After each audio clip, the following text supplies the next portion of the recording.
Un immense panache de fumée noire s'approche dangereusement de ces maisons. Les flammes sont à quelques centaines de mètres seulement, poussées par un vent fort, créant la panique. Ah ouais, tu prends les animaux? Oui. Parmi les habitants. Vas-y, laisse, on va faire, va chercher tes lames. Je suis obligé d'aller en voiture.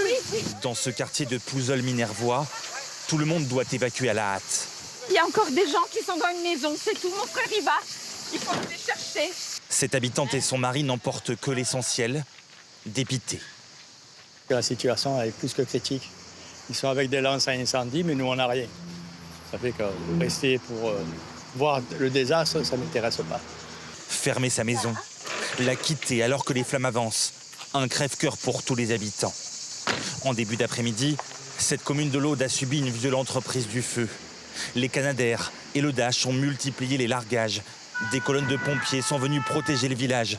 Lui a aidé sa femme et ses enfants à évacuer, mais il reste là, tentant de lutter à son échelle. S'il y a des petits sauts de feu qui vont sur le toit, par exemple, si le toit est humide, il y a moins de chances que ça prenne. Bon, même si c'est dérisoire. Grâce à l'intervention des pompiers, aucune habitation n'a pour l'instant été détruite. Mais les flammes ont brûlé ses murets et ont léché ses maisons. C'est allé jusqu'à devant de chez la voisine, là, tout là. Là, c'est grâce aux pompiers. Ils se sont mis là avec des lances, ils ont arrosé la maison et c'est pour ça que ça n'a pas pris feu. Quand c'est là, devant chez toi comme ça, que t'as des flammes de 6-10 mètres, là, ouais, t'as peur. Des habitants désabusés qui, pour certains, ont pu être accueillis provisoirement dans cette salle des fêtes. Lui aussi a évacué, car l'incendie s'est rapproché dangereusement de chez lui. C'est à 100 mètres de la maison. Ça arrivait d'un coup, ça a repris. On a tout eu. La tempête, l'inondation, maintenant le feu. Ouais, le manque d'eau, il manque plus que les extraterrestres maintenant. Vous avez toujours le sourire. Ouais, bah il faut.